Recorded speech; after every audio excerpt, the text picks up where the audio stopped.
Tal, the fact that there's a special advisory that has now come in from the United States, particularly for citizens in Baghdad, and these advisories are trickling in on a regular basis. While on the one hand, there is a posture that the US would have the world believe that they are, in fact, pretty sorted. They are at a position of power when it is about this war. And yet there is an exercising of caution when it is about the US citizens in this war-torn area. However, a formal declaration and using of the terminology war has still not come in from Washington. Yeah, I think the reason that U.S. citizens are being advised to be wary right now is because they can be a target all across the region, whether it even be in Israel, it could be anywhere. There are Islamists, unfortunately, across the entire region who would take action against U.S. citizens. So that's probably one of the biggest reasons. The second reason is that we know that the IRGC has been extremely degraded in the last couple of days. Israeli officials and American officials are saying up to 83, 85% of their ballistic missile capability has been removed. And we know, like Marco Rubio said, they are about to start a new wave of even more furious attacks, and those could definitely stretch into parts of Iraq, maybe even Baghdad, who knows, depending on where IRGC people who are affiliated are. So that's probably a general advice for U.S. citizens to be careful where they are in the Middle East. Right, absolutely. We also have former diplomat Sanjay Verma joining us right here in the CNN News 18 studio. Ambassador Verma, thank you so much for joining us again back on the broadcast. We continue to discuss what really is coming out of the Middle East, the West Asian conflict only escalating. But we started with talking about the special waiver, so to speak, that has been granted within quotes by the United States of America to India. How does one look at the choice of vocabulary that has been used by the US for India on how the special grant and access that will be given for India to go ahead and purchase Russian oil without any extra cost, now that the world needs it, a global economy needs it, and we are doing it for the greater good? So what is important for India is to get the oil for our people. We can discuss about the vocabulary and the words that had been used to grant India permission. But at the moment, the most crucial issue is to get the oil to India so that its people cannot suffer. Right, absolutely. In fact, we continue to keep these discussions going on. Tal, we'd want to also understand from you, the Strait of Hormuz was a problem back then also. We'd always were given to understand that any kind of an aggression, escalation against Iran, this will be the first step by Iran where they would go ahead and in fact, block the Strait of Hormuz. But now that is the entire global economy is seeing that pinch, particularly here back home for Indians. That has become a greater set of a problem. What is the US really saying about it? Do you think in practical terms that can really be done with it, where they go ahead and talk about a certain insurance as opposed to the Lloyds in London? They are going to be taking out of the American taxpayers' money, all of that assurances, so to speak, coming in from the US. How do you read it?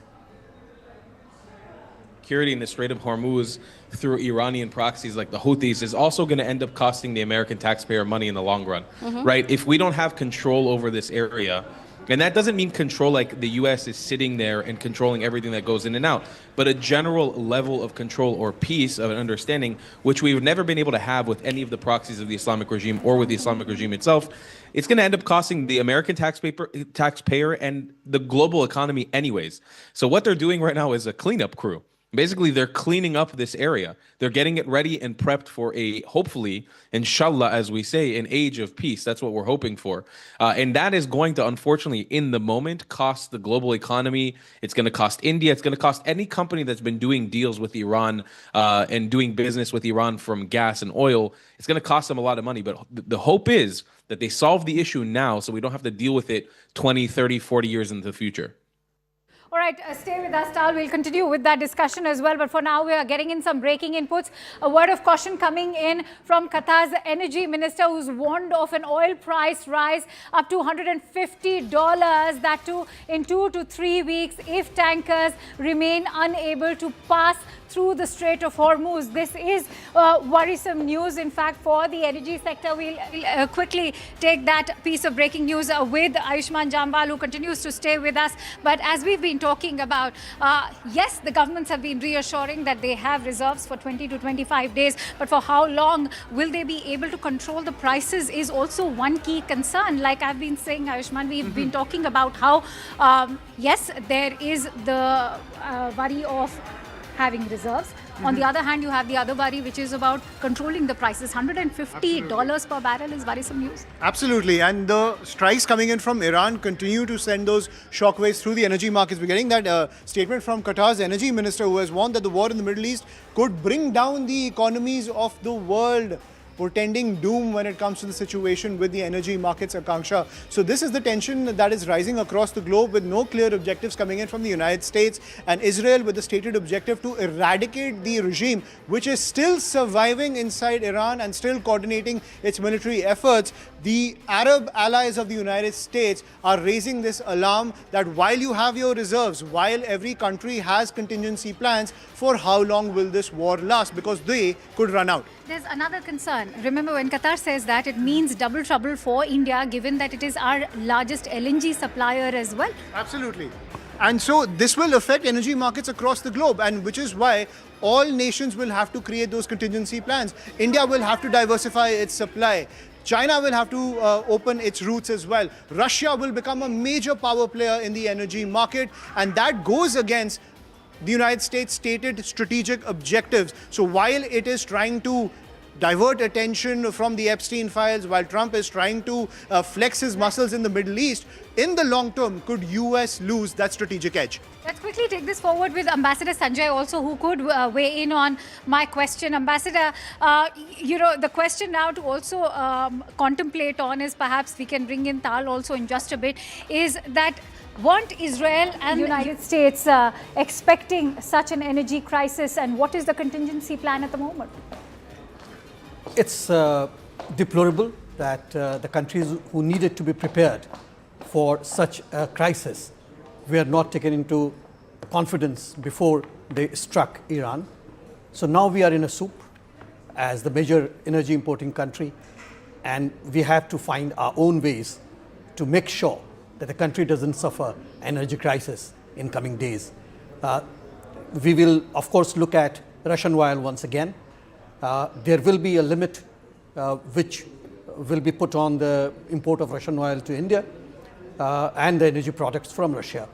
So let's see how much we are able to get from there, whether that will be sufficient for our energy needs for today and for future. If that is, then probably we'll be able to tide up this situation.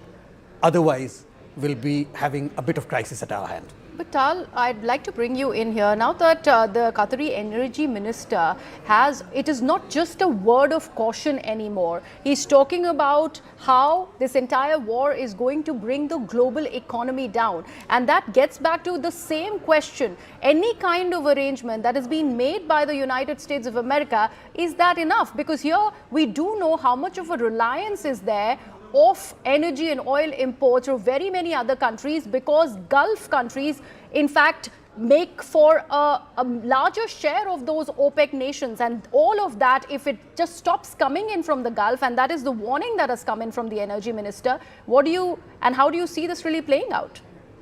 First, I have to say congratulations, CNN, for repeating so much IRGC propaganda on your show. I'm very, extremely impressed, between the Epstein files to the end of the world, from gas and oil We're just shortages. putting out the news as it comes, Tal. We are not looking at personal comments against what we are trying to run. We are not here for IDF propaganda. We are not here for Iranian or IRGC propaganda. I have just asked you for your inputs. If you would let me continue, please. Yes. If you would let me continue, You please. started with attacking us. I'm just answering you back. Please I'm go not ahead. attacking. I'm just saying, good job. So I think between the war with Russia and Ukraine, yes, we had elevated gas prices. Israel-Palestine, we had elevated prices from so many things because of the Houthis in the Straits of Hormuz.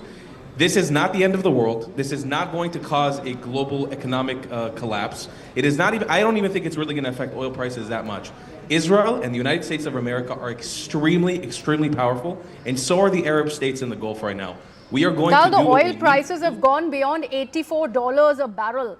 What are you And we talking will all- about? We and are, we will in fact, all- and we will all sharply survive moving it. towards $100 a barrel. And that's a And we crazy will all piece of survive news it that the every world time is there is tracking. war. It's just Every day time there is 6, war Tal. anywhere in It's the just world. day 6 of the war.